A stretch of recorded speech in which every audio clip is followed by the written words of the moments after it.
We have 4 games tonight. 4. So I can get a little more information on the board than I can when it's 20 teams playing each other. Calgary's in Toronto. So here's the storyline. Calgary wants revenge for what Toronto did to them at home. Here's the problem with that. Calgary's struggling. It's Smith and Anderson. Now, Forbes today released the value of every team. So just for fun, I thought I'd put the value of every team on the board that's playing today. $430 million Flames against the $1.4 billion Toronto Maple Leafs. Toronto's favored. Both teams lost their last game. Calgary's lost 2 in a row. Over their last 10, Calgary's 4-5-1, and Toronto's 6-3-1.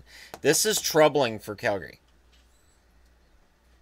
They're flirting. They were flirting with being a contender 10 games ago.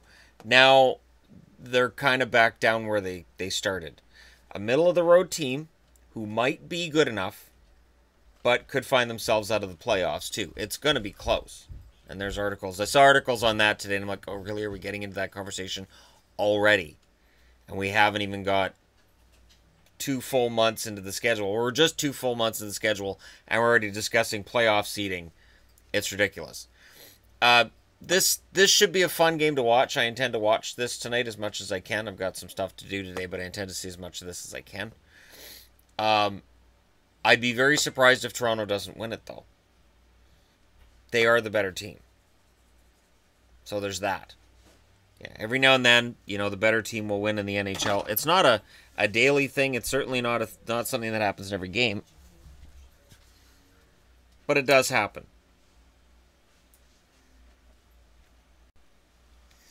All right, so let's get to the rest, shall we?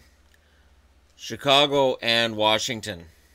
And fans of these other 6 teams are going to be like, we're not the rest. Anyways, Chicago and Toronto. Chicago 12-10-5 are in a similar situation to Calgary. They're 4-3-3 in their last 10. They go into Washington against a team that's won its last 2. They're 6-4. Chicago's lost 4. The starters are highly likely Forsberg starts for Chicago. These losses haven't been pinned on him. Holtby's the likely starter for the Capitals. The Capitals are favored by the betting lines. These pluses are for who's favored in the betting lines today. The Chicago franchise is a $1 billion franchise. The Capitals are $625 million. Just we're going to be talking about expansion again over the next couple of days because, of course, the Seattle thing is unfolding quickly.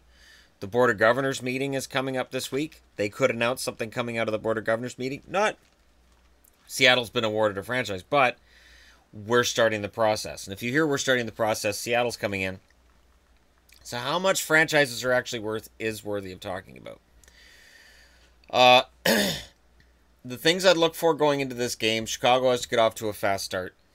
If Washington scores that first goal, it could very well be over quickly.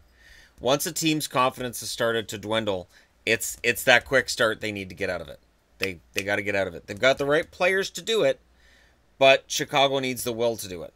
Winning 4 out of 10 just isn't going to get it done. So we'll see what happens there.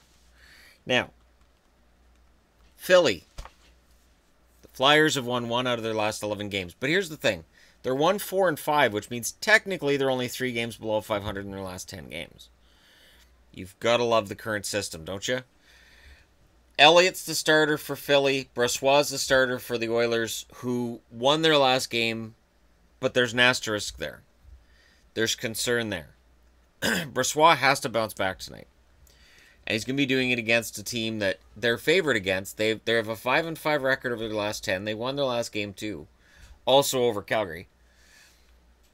Brossois and Elliott is a mismatch on paper, in that Elliott's the better goaltender. The Flyers come in having lost 10 of their last 11. So again, this looks to favor Edmonton. It's a trap game. Now, I'm not going to call this the upset of the night because there is no upset between these two teams. Neither of them have been playing very well.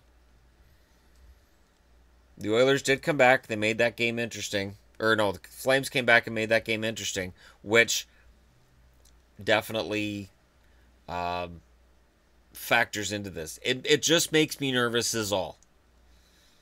And I'm not even an Oilers fan, but it makes me a little nervous. You see a period like that thrown up by a goaltender. And by thrown up, I mean vomited up by a goaltender. And Brossoit will be keying on a comeback tonight. Philly has been shut out 5 times this year. Maybe Brossoit can shut them out, shut them down, and shut them up. And by shut them up, I mean the guys on Sportsnet that are all ready to replace him. But here's the thing. All of the talk of replacing Brossoit with somebody else, because Talbot could be out for as much as the next month. From today even. He could be out until the new year. Who do you bring in? What do you give up to bring him in? And then what do you do with that goaltender when Talbot comes back? These are key questions. They're important questions. So as much as replacing Brossoit sounds like it might be a decision to make, they're 3 games below 500. They're flirting with this season being a wash. Do you really want to give up assets to bring in a goaltender to create a goaltender controversy when Talbot comes back? You might make things worse. You might just make things worse. And finally, we've got Ottawa and Anaheim. 2 hard luck teams. One via injuries and the other via the massive injury. There's a video coming on Erik Karlsson. What is going to happen with Erik Karlsson? It is an uncomfortable conversation if you're an Ottawa fan because Erik Karlsson has been the face of this franchise since he joined it. He is simply one of the best defensemen of this generation. And losing him would be really horrible news for a team that's the lowest valued on the board, that has an owner who may want to get out, and uncertainty regarding its arena future. You move Karlsson out. Is that the Solani for the Ottawa Senators franchise? Is that the piece that drops, causes the team to fall apart, and then a new owner comes in and says, well, Houston wants in.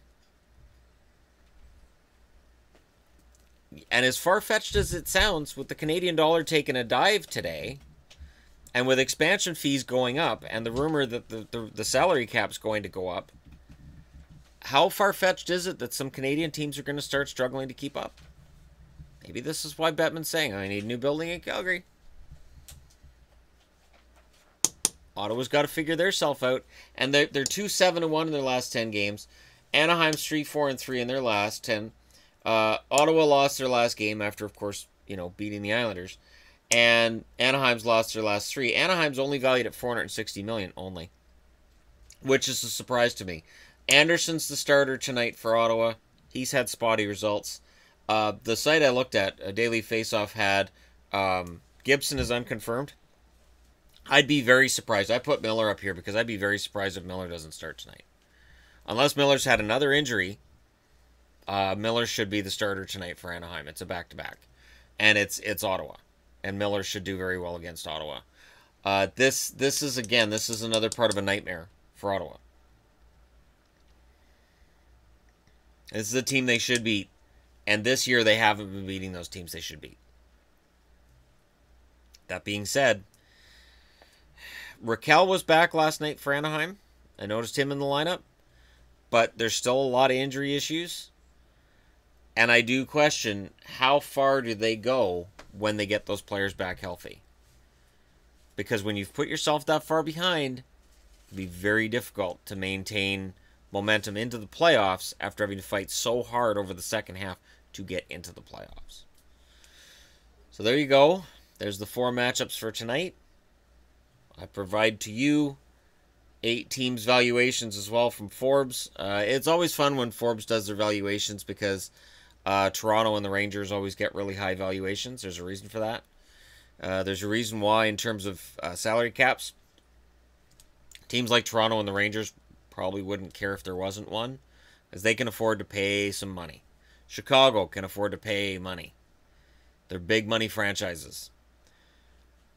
And it's hard to keep those big money franchises down in the standings. Now, whether or not there's a correlation between value and where a team is in the standings, we can look at that at some point. It's not a correlation like it may have been 20 years ago, but again, that's a whole other conversation for a whole other time. So thank you guys for watching. Hit like and subscribe if you're browsing your way through and you just happen upon this video, and I'll talk to you again soon.